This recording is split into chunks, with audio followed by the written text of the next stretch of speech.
I've been using this Line 6 POD HD500x since 2018. It started off as just another pedal to make some videos with, but it ended up replacing my entire pedal board of real pedals and even stereo amps. And in this video, I want to share with you some of the things that I've learned since using an old multi-effect pedal.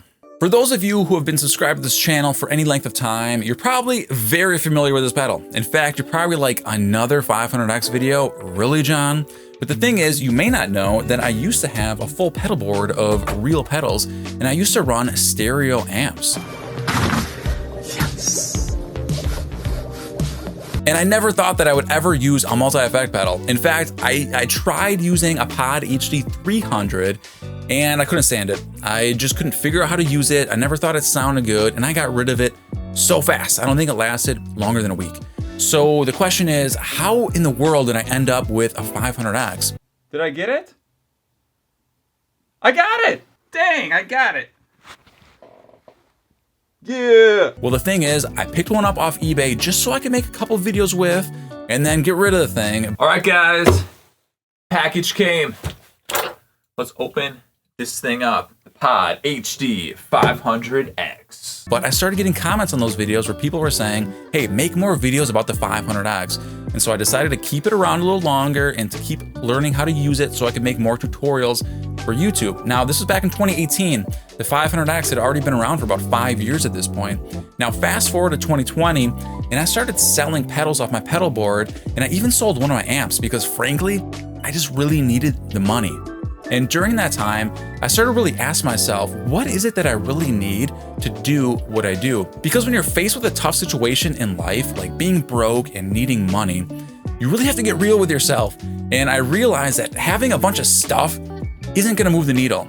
For me as a musician, the things that are gonna move the needle are things like writing songs, playing shows, practicing, and none of those things really required that much gear. Basically, as long as I have a guitar, a 500x, and a computer, I can pretty much do everything I need to do as a musician. And one of the points I want to make in this video is that sometimes having a whole bunch of stuff can create an illusion of success. You feel like you're making progress each time you buy a new thing, but the reality is that you're in the same spot, just with less money.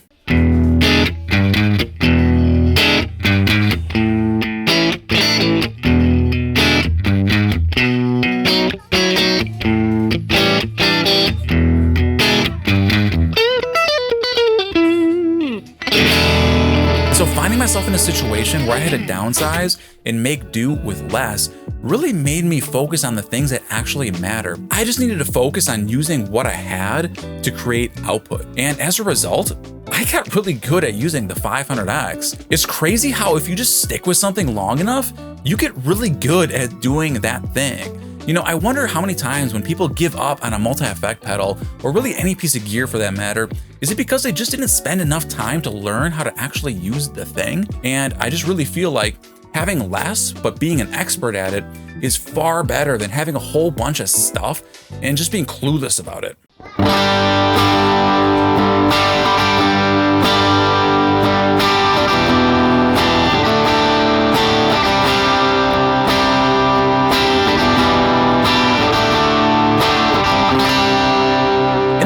Guitar tone, in my opinion, is that good guitar tone is never obsolete. Like, it doesn't matter what new amps hit the market and how good they sound, something like a deluxe reverb is gonna sound as good as it always has. Like, it's never gonna be obsolete. And similarly, I feel like around 2011, 2013, when Line 6 released the POD HDs, that their amp models actually crossed the threshold into a good guitar tone.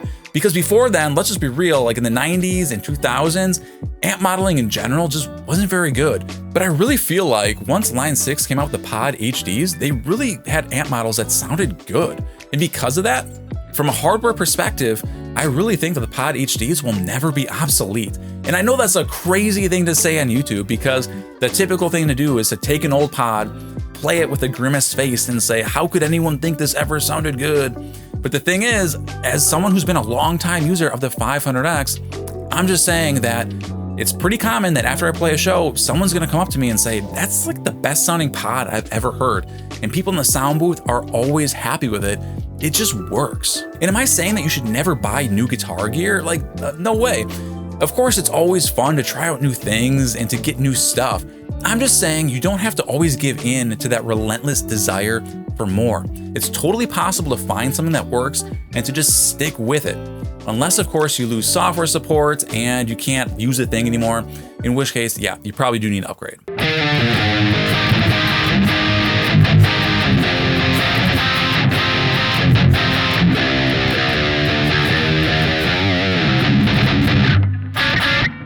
And here's the thing about all the new amp modelers. If you think about it, like the majority of what all the new amp models and multi-effects are doing really is just recreating tones that already exist. It's kind of like we're just like recreating the wheel over and over again. Now, to be fair, you know, new technology brings with it a better user experience, more variety of tones, like more functionality, and I would totally love to upgrade when the time is right. It's just that as somebody who's felt some anxiety about being left behind and feeling like that, like I'm missing out seeing other people with the latest and greatest multi-effects, I'm just very grateful that I've been able to continue using the 500X for as long as I have, and it just keeps working great. And here's another point that I want to make, and that's that I think that sometimes we over-sentimentalize or over-idealize guitar tone, and we say things like, oh, that amp model, it just doesn't sound like my amp in my room.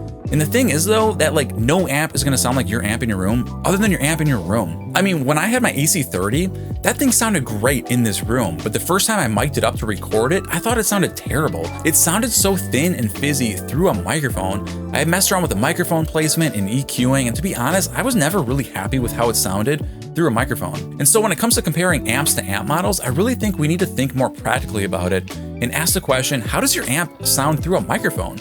How does it sound in a mix, in a song? How does it sound when it's blasting through PA speakers at a venue? Because in all those situations, amp models perform really well. And that's coming from someone who never wanted to use multi-effects in the first place. It's just, I just gotta be real about it. So I think we just need to be a little bit more practical with like, how does your amp sound when you're actually using it in a real life situation, rather than just comparing amp models to how your amp sounds in your bedroom, because no one's listening to your amp in your bedroom other than you, bro. And again, am I saying that the 500X is the greatest pedal ever? No, and in fact, it's losing software support from Line 6 like by the month. But what I am saying is that for one, good guitar tone is just always good guitar tone. It's never obsolete. Two, you can totally find something that works and just stick with it as long as you want.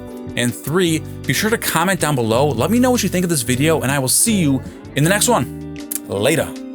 Really looking forward to this pedal board. It's gonna be pretty sweet. This is gonna keep me busy for a good long time. All right, guys, I'm gonna get busy with this thing. I'm gonna let you all get on with your days. Catch you in the next video. All right, peace.